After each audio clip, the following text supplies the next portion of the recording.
Vieme aj identifikovať, ktorý typ potravín alebo ktoré druhy vody môžu mať najväčší obsah mikroplastov? To je dobrá otázka, ale už z toho, čo som povedal, je jasné, že voda. A tým pádom všetky nápoje. Naozaj je to najväčší zdroj mikroplastov, je voda. A keď sa pýtate, že ktorá voda, tak samozrejme, že tá balená má o niečo viac, ale vôbec nie za to, že je balená v plastoch. Ona by mala viac mikroplastov, aj keby bola balená v skle.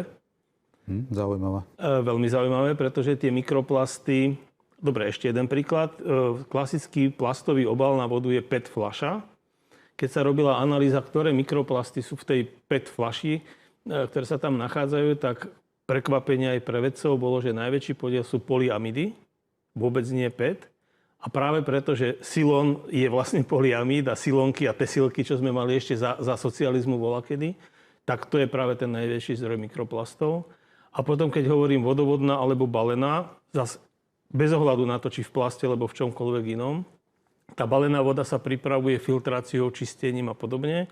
A tie vysokotlaké filtre sú práve zo silónu a z podobných vecí. Takže tam vzniká oveľa viac tých mikroplastov ako v tej vodovodnej, lebo tam sa to čistenie robí sedimentáciou a nie vysokotlakým čistením cez polyamidové filtre.